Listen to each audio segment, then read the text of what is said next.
Okay, when I was in my 20s, I was a campus minister at the University of Texas in Austin.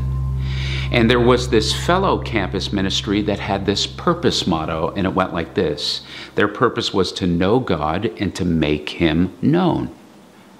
Well, this morning, I actually want to look at something contrary, that popular maxim or popular belief, with the whole idea that what might actually deepen our spirituality is to unknow God and to make Him unknown, and to move more in the idea that spiritual mystery is actually greater than biblical certainty. But before I do that, I want to welcome you. My name is David Perez, and I'm the lead minister of a newer church in Nashville called Sparrow Day. And we are a church that is relooking at and reimagining Christianity for the 21st century. So to all our Nashville congregation, here we are. We've been at this over 2 months. And man, I hope we're moving towards an end where we can see each other soon, where we can be in our new building. It's getting close. And I miss you, so I hope we'll see each other soon. And to our growing online audience, our growing online viewership, our growing online congregation, more and more of you, and I'm hearing from you, are intrigued, and you're finding us, and you're very much drawn to how we are talking about Christianity in new kinds of ways. So I want to welcome you as well. Well, I have been in Christian minister for the better part of 2 decades, really over 2 decades. And I have considered myself a Christian since I was age 20.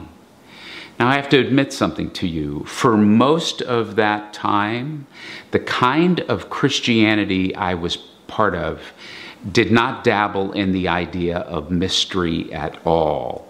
In fact, the kind of Christianity I was part of, it literally had an answer, or an answer from the Bible, about everything.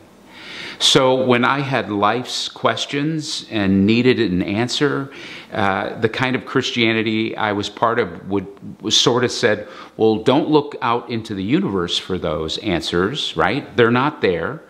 Certainly never look within, never ponder and look within, because you're a fallen human being. You're a sinful human being. You can't trust yourself.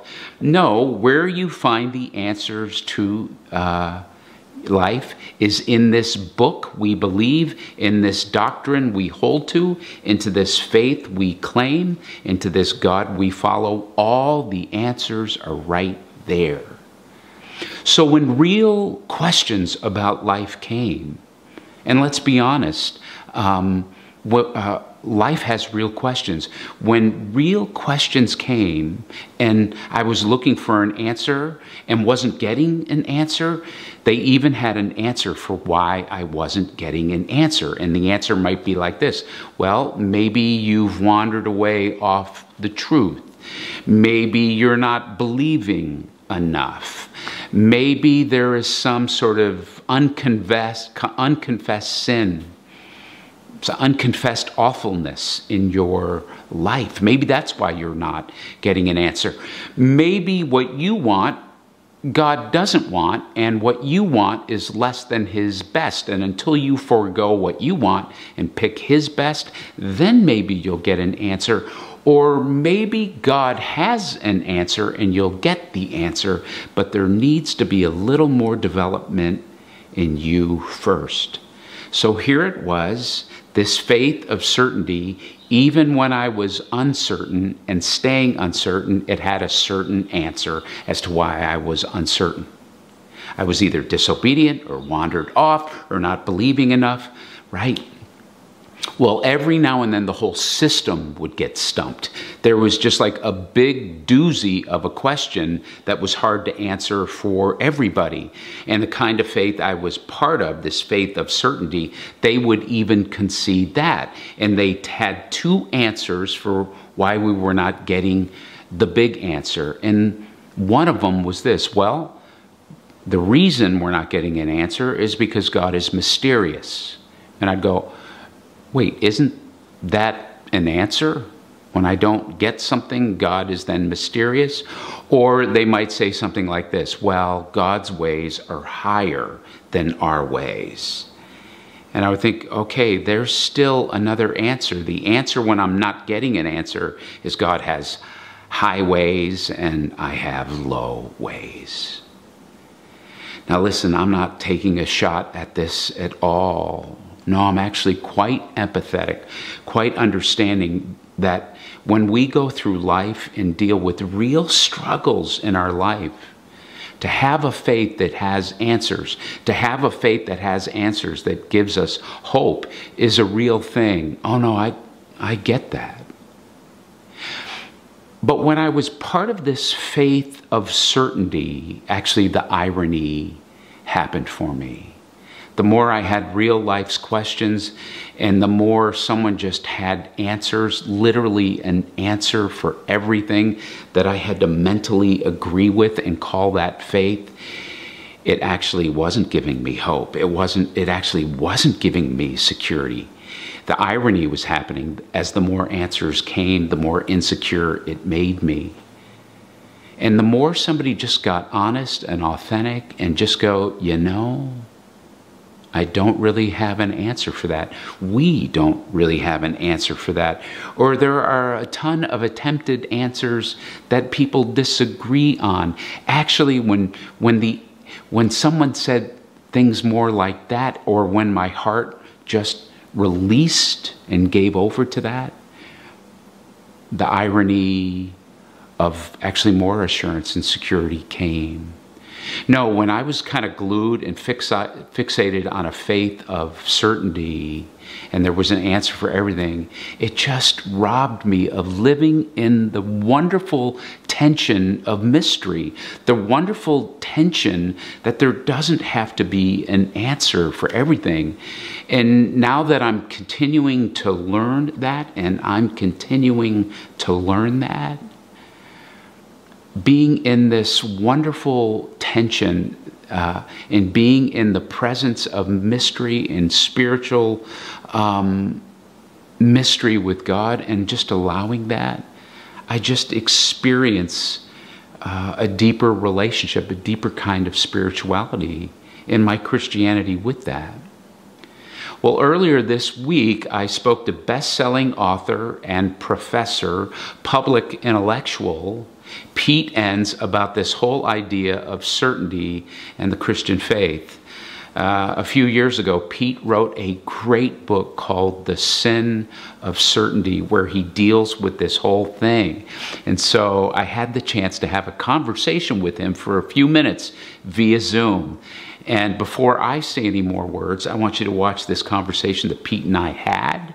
And just remember, it's a Zoom conversation. You remember all the technical stuff with that.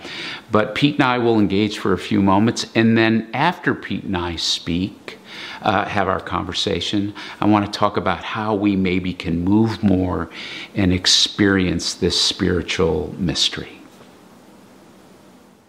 Pete, you wrote a book a couple of years ago called The Sin of Certainty, which, you know, when I saw the title, it was a very provocative title for me. What did you mean by that title, and what was exactly the sin, so to speak, you were speaking of? Yeah, I mean, let me just say what it doesn't mean. It doesn't mean that if people have a sense of certainty about their faith that they're sinning. I mean more the thought that the whole point of faith is to be certain.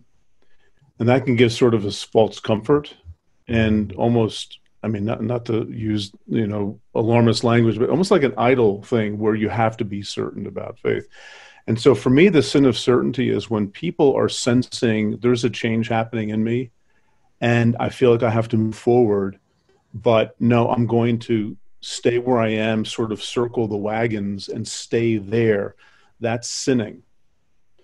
And I don't mean God's angry with you sinning. I just mean you're falling short of the potential that you have in the life of faith. And where I think the word sin, more traditionally understood, really comes into play here is with spiritual leaders who tell people, like, you're thinking differently about this, you're sinning, your walls are crumbling down, you better put it back together again and get back where you were, which is where you need to stay. And I Yeah. think that's limiting God, who's essentially limitless, infinite, right? And I think that prodding inside of us is sometimes telling us to move forward. And even if it means leaving familiar things, it may be precisely for that reason to leave familiar things. Yeah.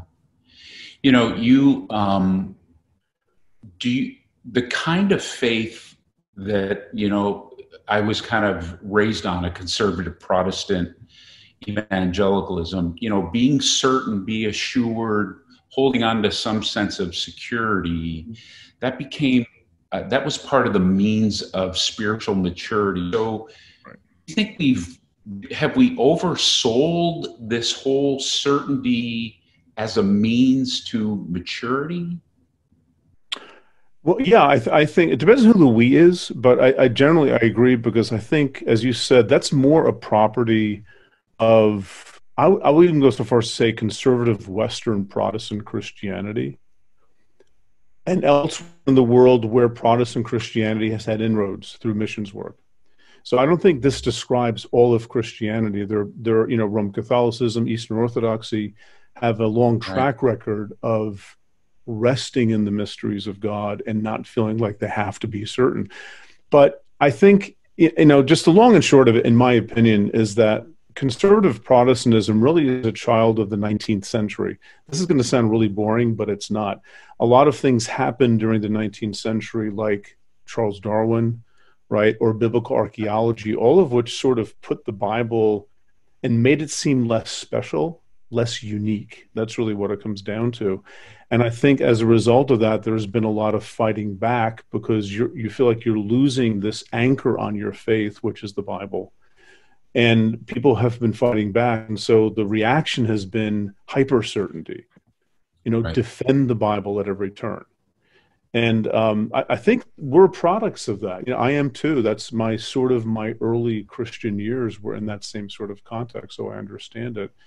And, if the Bible isn't absolutely true and reliable historically, scientifically, and all this sort of stuff, well, then how do you know? And how do you know is the question that people struggle with when it comes to faith. And I think an answer to that question is, we may not know in the way we're used to knowing things. This may be a different kind of knowing the life of faith. Do you no, and that's been my experience as well. How did this, I know we can kind of trace how it happened, from reformational thought, literalism, and Enlightenment, and then certainly industrialization, Yes. through the 19th century. But do you think this need for certainty beyond theological and doctrinal has something to do with us psychologically? Our need for that? Perhaps, yeah. I think, and I mean, to cut to the chase, maybe I do think that the fear of death is a factor here in wanting to be certain about ultimate reality, right? So, and if you have a Bible, let's say, that is supposed to give you the information, you're going to hold on very tightly to maintain something that is emotionally soothing. And I don't say that in a flippant or even negative way. I think people want a sense of coherence in their lives where things make sense and you sort of know where you're going. And the Christian faith has been expressed, especially, in recent centuries, in the West, all those things you mentioned, as being that thing that offers you the certitude about not only this life, but what happens after you die. And letting go of that letting go of the need to know answers to those questions, as what I think is actually spiritual maturity. It's not holding on to answers and making them fit no matter what. Right. But that's a hard place to get to, because we're people, right? And no one Right. likes to have no idea what's happening. We want to put things together. So Yeah. No, that's right. With that, though, So then we live our real lives, right? There's it might be this faith we hold, this faith we practice and believe, this faith we've been taught that then we hand down. And then there's our real life. There's our real divorces, our real job losses, our real depressions, real things, right? Yep. What do you think the impact of a kind of faith that's been so fixated on certainty, assurance, security, biblical literalism, has that had then an impact or some kind of ill fruit then in living our real faith, facing our real lives? Has it worked, or has it sort of backfired, this certainty? Well, I mean, in my opinion, it's backfired. I know people would disagree with that strongly, but I would say that that's only because you haven't seen it yet. And that sounds very arrogant, and I don't mean it that way. But once you see the instability of our certainty, that it's really an illusion that everything fits together. Once you see that, it's very hard to unsee it, and then you don't know what to do, and people become atheists or something, which, that's a whole other issue. And I have friends who are atheists, totally respect that. But, there's no need to go there, because Christianity isn't about marketing certainty about all the big questions. And, people get depressed. I know this. I mean, I know this experientially. People get depressed, they get anxious, even suicidal, as a result of having that certainty been taken away. And I just want to sort of shout from a rooftop that the sense of certainty doesn't come from religious faith. It doesn't come from the Bible. It comes from these structures that have been overlaid onto the Christian faith for reasons. There are historical reasons for that. You mentioned, the main storyline of that. But we have to think critically about that too, and say, is this really the way forward? And for me, ironically, one thing that opens up those gateways is just thinking about this immense universe that we live in, and how these little pictures of God we carry around, they're just not adequate for addressing this cosmos that we live in. And I think that, to me, that's a beautiful thing, and that could be a liberating thing for people who struggle emotionally, for a lot of reasons, one of which is the stress of the life of faith that we're told we have to have, or God's going to be mad at us. Well, I hope you'll check out Pete's great book, The Sin of Certainty. That book was so profound in my faith shift. And Pete has written 2 other great books that I want to encourage you to check out. As far as the mysteries that are at times in the Bible that somebody always gives a certain answer to, check out Pete's book, The Bible Tells Me So. That is a great book. And then Pete's latest book, I love this title. Pete's latest book is How the Bible Actually Works. And Pete is admitting that it is a tongue-in-cheek answer, or tongue-in-cheek title, How the Bible Actually Works. In fact, that's what wasn't working for a bunch of us. Somebody was always there to explain to us how the Bible actually works. So Pete deals with this whole topic. And starting this week, I am going to do a book club with that. So for the next 5 Wednesdays, I want to invite you to be part of my book club. So whether you're in Nashville or somewhere in the world, I'm going to do this book club going through Pete's book online anyway, through Zoom. So I'd love to invite you to be part of it. So here's what you do. If you want to be part of it, go to sparrowday.com, look for our virtual events. You'll see my book club. You can sign up for it. It's free. Okay, so it just lets us know that you want to be part of it. And then what you'll need to do is go to Amazon.com or your favorite bookseller, and then of course buy Pete's book, How the Bible Actually Works. And then this Wednesday for 2 hours, 6:30 to 8:30 Central Time, right there with your computer and book open, we'll go through Pete's great and latest book. Also, check out Pete's amazing podcast with Jared Bias, The Bible for Normal People. Okay, so for the rest of our time, I want to talk about, well, then, what does it mean to embrace mystery? Because what I'm trying to offer here is I think embracing spiritual mystery ends up being greater for our faith than always looking for biblical certainty, right?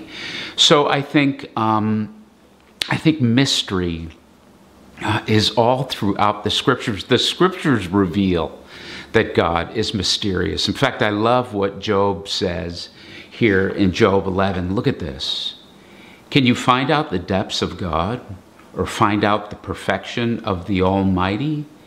It is higher than the heavens, so what can you do? It is deeper than Sheol, so what can you know? It is longer than the earth, and it is broader than the sea. And I just love what Job is encouraging about the whole thing, that God is vast, God is big, God is mysterious. So let me share some things with you that I'm doing in my own life to help me embrace the mystery of God, which is having greater spiritual effect in my life than holding on to biblical certainty for my faith. And so the first one is this. It's learning to live in the tension of uncertainty. It's learning to live in the balance and the tension of knowing and unknowing. So, right, part of our Christian tradition, there are things we know about God. Well, how do we find out or learn about these things we know? Well, it's been part of our 2,000-year Christian tradition, right? It's part of our 2,000-year faith. It's part of the scriptures. So there are things we know. But then there are just huge questions, deep whys to life. And it's learning to live in the tension of unknowing and not trying to then take these things we know and always apply it to the things we don't. And I think what happened to American Christianity in the 20th century, we just completely lost that balance. We completely lost living in that tension of knowing and unknowing. In fact, that's why some of you have run far from the Christian faith. You were so inundated, like I was, that there is an answer for everything. And even when you don't have answers, there was an answer. It's like the irony happened. It did for me. The more people gave you an answer, the more insecure it made you. And so it's like we completely forgot that balance. And if I'm honest with you about my life, when I look at the real transformation in my life, the lasting spiritual transformation, it has always come from an inner awakening, an inner realization of something in my life that I'm trusting God in and for. And it always comes from a deep inner look and presence with God. It didn't come from me claiming something, standing on something. It came from a deep reflective sense of knowing and this balance at times of unknowing. This is what has revealed and unlocked deep transformation in my life. You know, the word mystery itself means to hush your lips, you know, to be still. So the more you and I learn to live in the uncertainty of things, the more we just balance this. There are things I know, but there's a whole lot I don't know. At least what it did for me was that irony, is it when I didn't have to have an answer for everything, when I didn't have to have a Bible that I needed to take literally, that then had an answer for everything. Oh man, it allowed me to engage deeper into the presence of God that was in the moment. It allowed me to accept life as it was in that moment. And it just added for a deeper, richer faith. I love what the psalmist says in Psalm 139. Darkness is not dark for you, and night shines as day. Darkness and light are but one. This is a verse that is just saying there is both. You hold the dark and the light together. There's the balance of knowing and unknowing. Now, the second thing that I'm doing in my life to embrace more mystery, not only is it learning to live in the tension of uncertainty, it's also learning to unknow God. Now, we've all, especially if you've been around Christian faith, we've heard that phrase, be still and know God. And so, which is a beautiful scripture, of course. But the more I'm able to embrace certainty, the more I'm learning to unknow God. Now, if I could just share a couple things in theology for you, and I don't want you to get lost in here. In fact, I think I'm about to share two things that you are totally going to get. In fact, you might not know the theological words for it, but I have a feeling what I'm about to share, your soul already knows. Now, in theology, there can be two ways of looking at God. One is a cataphatic way, and the other is an apophatic way. Now, what is a cataphatic way?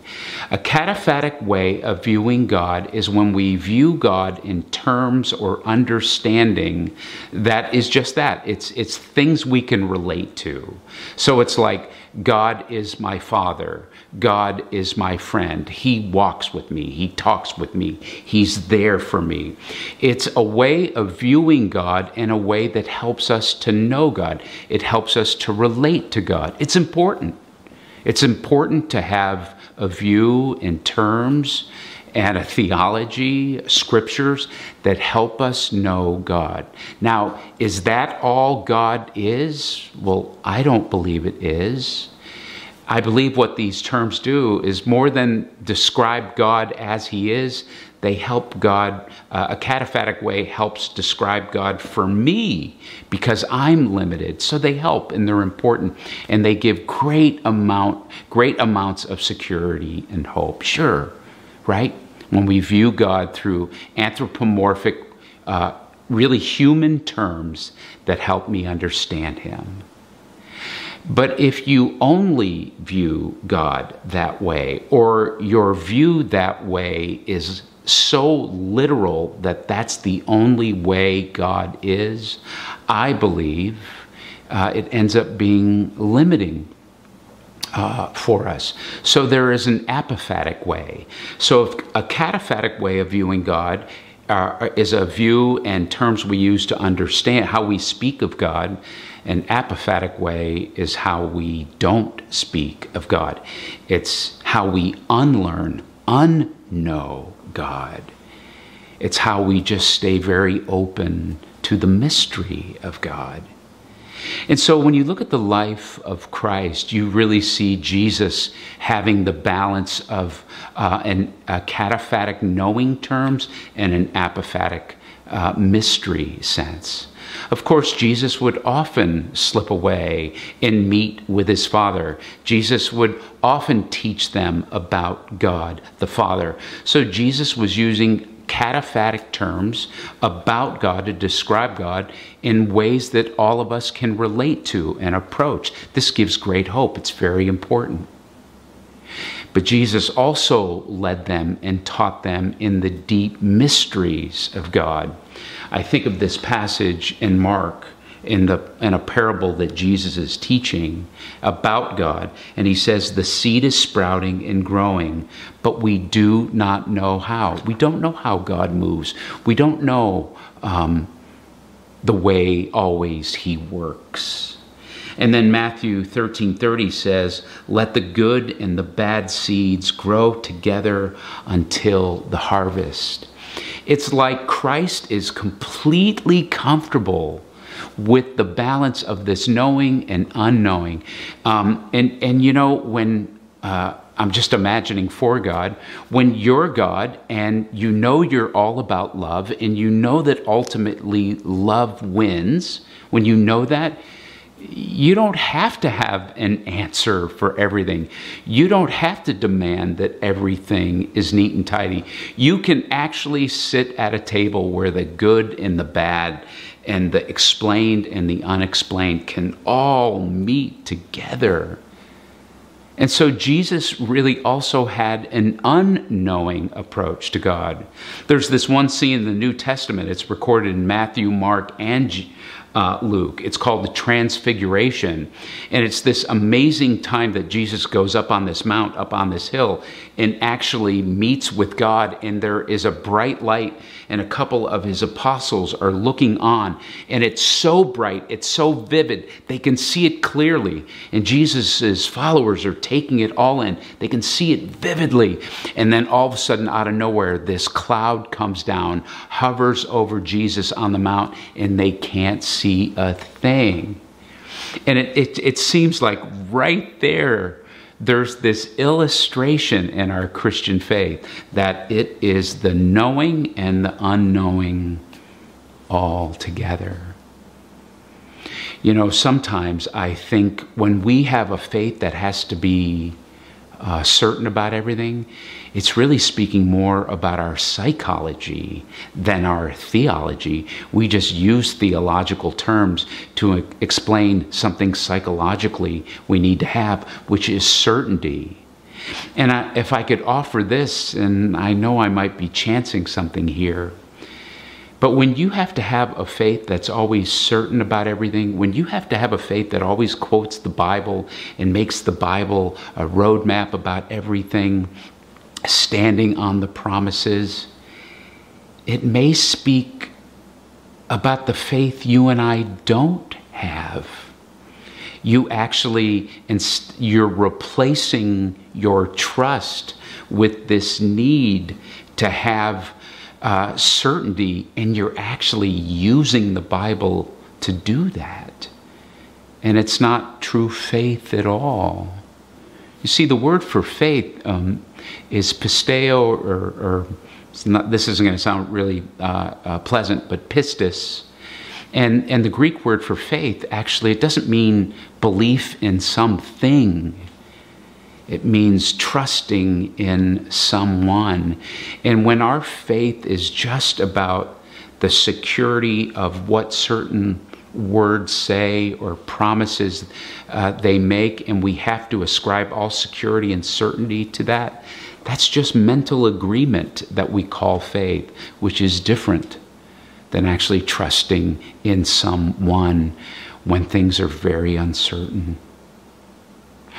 And so I think the last thing I want to leave you with is another way I'm embracing uncertainty, or embracing mystery through uncertainty, is through a more contemplative life.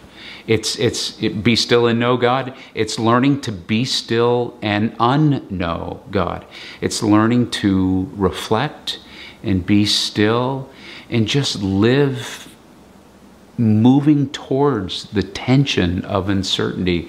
It's learning to go deep into my deep spiritual life. Jesus says the Holy Spirit lives within us. So remember when I said before, they told me don't look for the answers within, you know, because I'm sinful. I have a different view of that now. I hold to this idea of what Christ taught, that the Spirit is within me. I totally can trust myself. God is living within me. Learning to trust myself, that's where God is also at. I'm trusting God in that moment. Learning to trust God, I find myself. These two things collide. And so as you think about these things, hold these things in your heart, I want to encourage you that one of the paths to a greater spiritual life is learning to live in the tension of uncertainty. It's holding both. It's learning to unlearn what you already know about God and being open to new things.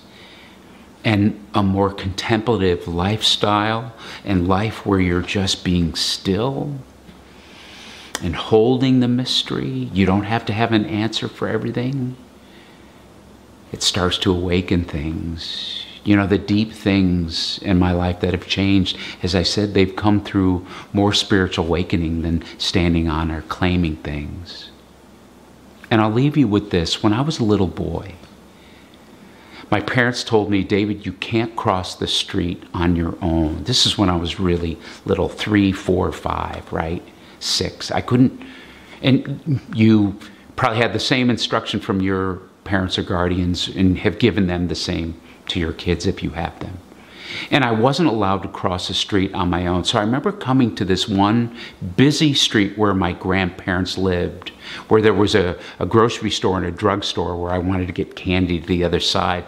And I looked at all the signs and they were uncertain. There were green lights and yellow lights and red lights. And I didn't understand what they meant. Cars were stopping, cars were whizzing by. And I didn't get when do they stop? When do they go? I didn't get any of this. But I wanted to get to where that candy store was. And so I held to that. I'm not allowed to cross this street on my own. I could even sense the uncertainty of it all. I remember getting that. And then I'll never forget my dad reaching out his hand and said, "Here, David, grab my hand." Now, the moment I grabbed his hand, I didn't suddenly understand green lights, red lights, yellow lights. I didn't suddenly have a certainty of why cars stop and then go. I didn't understand anything. But the moment I slipped my hand in him, it wasn't some belief I held on. It was an internal, reliant trust in my Father. That as he said, "Here, hold my hand." And we walked across the street to Maroon's drugstore. And I got to that other side, not believing new things, not having more things certain. No, they were just as uncertain. But by holding the hand of my Father, whom I put my trust in. You get the analogy I'm making. Well, Lionel and Nicole are going to sing, and before they do, let me pray. And one of my prayers for you will be that you will continue to learn to live in the tension of uncertainty. Listen, it is okay if all this certainty kind of faith doesn't work for you anymore. In fact, that's why some of you have run for it. They have an answer for everything. It's okay if that's not working for you anymore. My prayer for you is that you will stay in the tension of that uncertainty. And my other prayer for you is that you'll learn to unlearn what you know about God and open up to new thoughts, new mysteries, new experiences with God. So let me pray. God, I pray just that. I pray that we would hold on to that you are both. There's a knowability, but there is a huge amount of unknowability. And I pray for my friends, wherever they're at, that they would just hold on to the mystery, and in actually embracing the mystery can have this ironic road to a deeper trust, a deeper experience of your presence. There may be some things that we know about you that we now need to unknow. In a sense, we need to unlearn. There may be some ways that we've known or held onto that are no longer working for us. So I pray for those who are experiencing that. It's okay to unknow. It's okay to unlearn and re-engage in the mystery of God. I pray that we would all move to a more contemplative life, to be still and to know and to unknow God. And I pray this in Jesus' name. Well, Lionel and Nicole are going to come sing. Sign up to be part of my book club. If you'd like to be part of that, check out Pete Enns' books and his podcast. And as Lionel and Nicole come to sing, stay in that very reflective, meditative place. God, you are my shepherd. I have all I need. I rest in green meadows beside peaceful streams. You give me strength day by day. You guide my steps and light my way. And though I walk through the valley of the shadow of death, oh, I will not fear. Your presence protects me, envelops and fills me. No, I will not fear.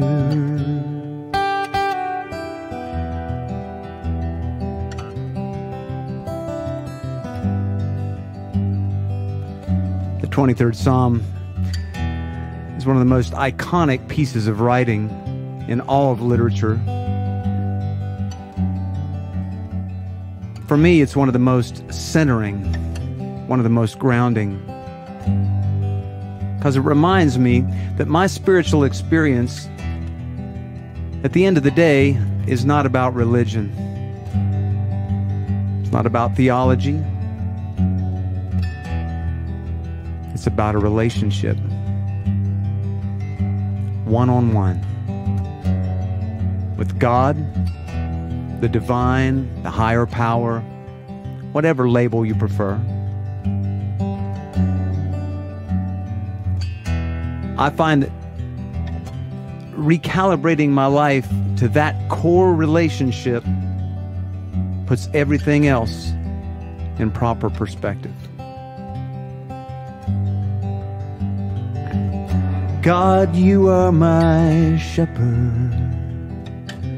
I'm never alone. My needs are provided. My cup overflows. Though I walk through the valley of the shadow of death, I will not fear. Your presence protects me, envelops and fills me. No, I will not fear.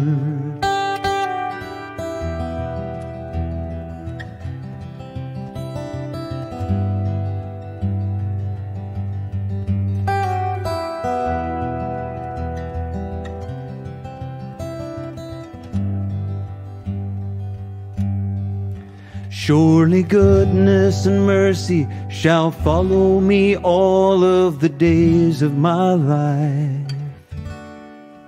Surely goodness and mercy shall follow me all of the days of my life.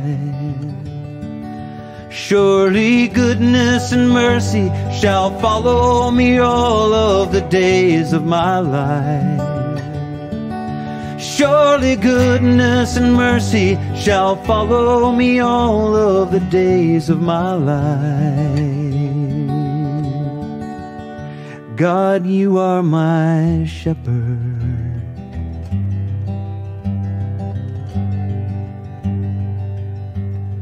You are my shepherd.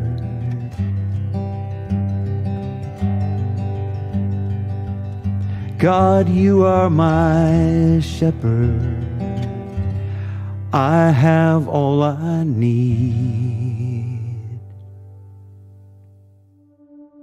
I don't know you, but I've seen the work of your hands, and I know, yes, I know that you're good. I don't know you, but I've heard the love in your voice, and I know, yes, I know that you are good. And I know I have more than what I need with the little, oh, the little that I know. I don't know you, but I felt the beat of your heart, and I know, know that you are good.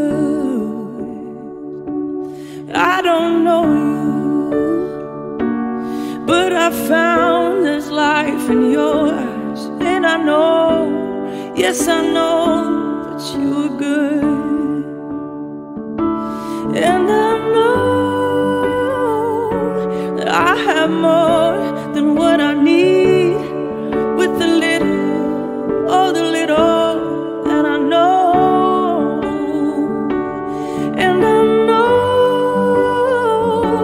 that I have more than what I need, with the little, oh the little that I know. I know. I know.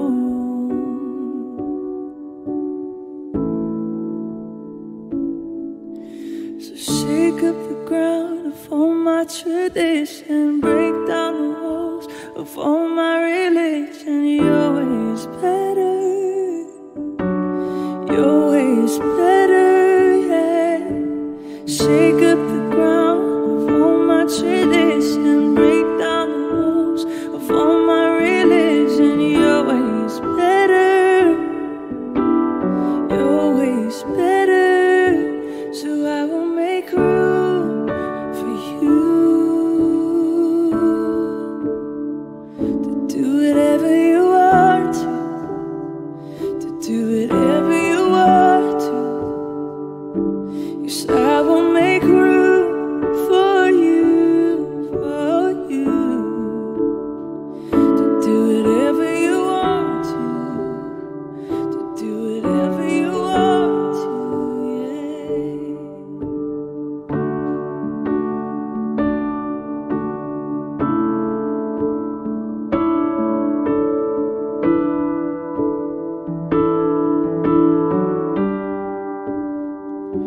Because I know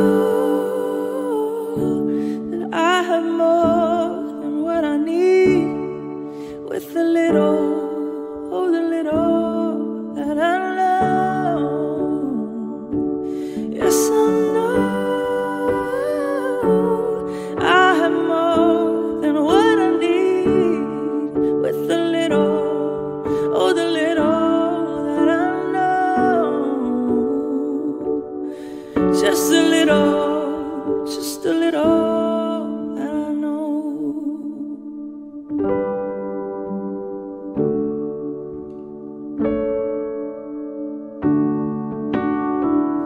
Well, that's our service. Thanks for joining us today. I'm Liz Perez, and I'm so grateful for this message that we just got to hear with David and Pete Enns. I know for me, it really is significant for me. The way my personality is bent, most of my life I have been looking for certainty, and that's definitely even in my faith.